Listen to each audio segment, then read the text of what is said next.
Bonjour, c'est Nessendil. Vous aussi, vous avez un problème avec les carnets. Ça, ce sont mes carnets d'avance. Juste des carnets que j'ai achetés parce que je les trouvais jolis, je les aimais bien. Et j'ai tout ça d'avance. Mais qu'est-ce qu'on peut faire d'autant de carnets, surtout en spiritualité?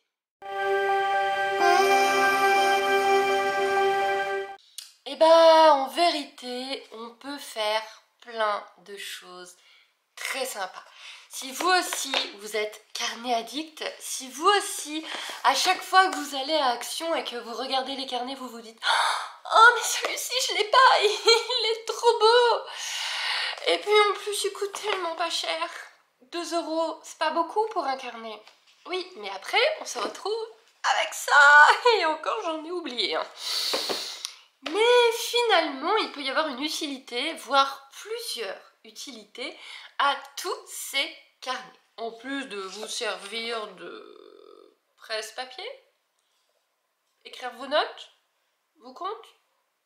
Ouais. Vous pouvez par exemple en faire un carnet de rêve. Tous les matins, en vous réveillant, vous notez votre rêve de la nuit, en tout cas ceux dont vous vous souvenez. Que ce soit le rêve complet, que ce soit des sensations, des images, des sons, des mots, bref, tout ce que vous vous rappelez. Vous notez tout dans votre carnet dédié à vos rêves. Quelle est l'utilité de faire ça? Déjà, il y a un côté assez amusant, parce qu'imaginez-vous dans 10 ans, quand vous allez reprendre vos carnets de rêves et vous amuser à lire vos rêves. Ça peut être vraiment très amusant. Mais il y a bien sûr d'autres utilités. Déjà, avoir un rituel le matin un peu plus sain qu'allumer son téléphone et tout de suite regarder le téléphone. Être collé à son téléphone, être collé à un écran dès qu'on ouvre les yeux. Plutôt qu'un écran, vous vous réveillez tranquillement, vous prenez le temps d'émerger, vous prenez le temps de réfléchir aux images, aux sensations de la nuit. Tranquillement, vous vous remémorez tout ça. C'est un très bon exercice, un exercice de mémoire, un exercice sur les rêves qui va vous amener à d'autres choses. Et ensuite, vous notez tout ça dans votre carnet de rêves. En dehors du côté amusant et futuriste quand vous allez vous amuser à relire tout ça un jour, il y a donc le côté détente, le côté sans écran, et en plus, noter les rêves, s'obliger, se forcer à se rappeler de ses rêves, c'est un très bon exercice qui peut vous amener par la suite à tout ce qui est rêve lucide, voyage astral, etc. C'est un exercice qui est recommandé pour tout ça, vous prenez juste un peu d'avance. Vous pouvez par exemple également faire un carnet de gratitude. Ça marche aussi avec un bocal et des petits papiers, mais là aujourd'hui on est sur les carnets. Un carnet de gratitude, qu'est-ce que c'est? Eh bien tous les jours, cette fois à la fin de la journée, encore une fois, avant de dormir, c'est mieux qu'un écran, vous notez dans votre carnet de gratitude, votre gratitude de la journée. Ce qui vous a plu, ce qui vous a ému, ce qui vous avait fait du bien, ce que vous avez aimé. Ça peut être un câlin d'un chat, je dis ça parce que j'ai un chat qui passe, ça peut être un bon film, ça peut être un moment avec une copine, un compliment de votre patron, n'importe quoi, ça peut être n'importe quoi, ça peut toucher votre famille, vos amis, vos animaux, la nature, les films, une bonne lecture, un bon livre dont vous avez aimé la fin, peu importe, un sourire d'un inconnu dans le métro, peu importe, cette petite chose, même toute petite, vous allez la noter dans votre carnet de gratitude. Il y en a forcément au moins une par jour. Et le but, eh bien c'est pareil, vous le relisez plus tard. Mais cette fois-ci, c'est surtout quand ça ne va pas.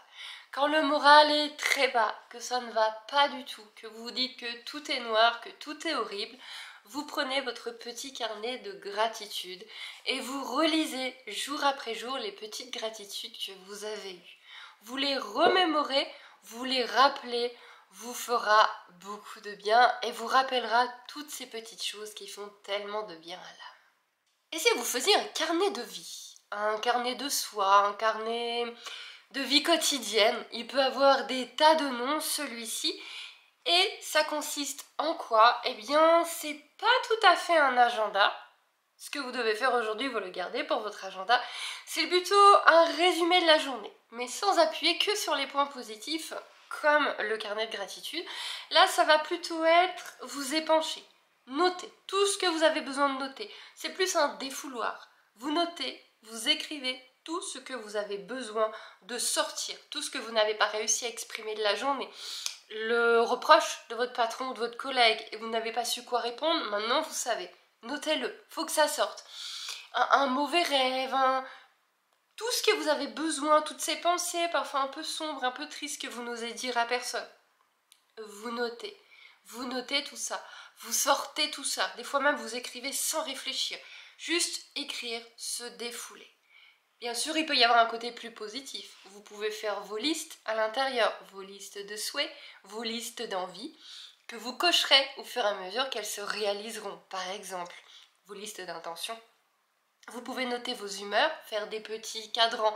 En gros, ça va plutôt être un notebook plus traditionnel où là, vous allez vraiment noter tout ce qui vous passe par la tête, vos humeurs, vos petites recettes. Vraiment, ça va être un agenda, puisque vous pouvez le faire par jour, mais sans ce côté dentiste, rendez-vous machin, rendez-vous truc. Non, là c'est le défouloir, on note tout ce qui nous passe par la tête, on en profite pour gribouiller des petits dessins, pour coller des trucs, le ticket de cinéma, le morceau de journal qui nous a parlé, bref, c'est un peu le fourre-tout de la journée. Mais ça fait du bien aussi, et ça c'est pareil, quand vous le feuilletez plus tard, c'est un petit peu amusant de se rappeler de ces anciens moments. Mais celui-ci, je le vois plus comme à la fois le défouloir et les buts à atteindre. Je vais essayer d'atteindre ceci, je vais essayer de faire cela, et on coche au fur et à mesure ce qu'on a réussi. Un carnet de vie. Et enfin, le quatrième et dernier, je dirais que c'est vraiment le plus spirituel, même si les carnets de rêve, les carnets de gratitude sont souvent dits et redits en exercice en spiritualité, du moins en développement personnel. Celui-ci pour moi est vraiment le spirituel puisqu'il va vous servir à noter tout ce qui est spirituel dans votre vie. Les méditations. Vous faites une méditation guidée qui vous a bien plu, qui a bien fonctionné, vous écrivez votre méditation. Vous avez une sensation étrange dans la journée, des frissons, des palpitations, qui n'étaient pas d'un point de vue santé. C'était autre chose. Vraiment, des énergies, l'électricité, quelque chose, vous le notez. Une apparition très forte dans un rêve. Au-delà d'écrire dans le carnet de rêve, mais vous avez vu un dragon, vous avez vu un ange, vous avez vu vraiment un personnage extrêmement fort dans un rêve. Vous le notez. Je crois que vous avez compris l'idée. Tout ça, toutes ces expériences, toutes ces améliorations, vous commencez la communication animale, vos premiers balbutiements, vos premiers tests, vous les notez. Tout ce qui va toucher à la spiritualité, à la médiumité, à la magie, vos recettes. Attention, pas juste une recette que vous venez de trouver, que vous ne connaissez pas, ça vous pouvez le mettre dans votre carnet de vie, non.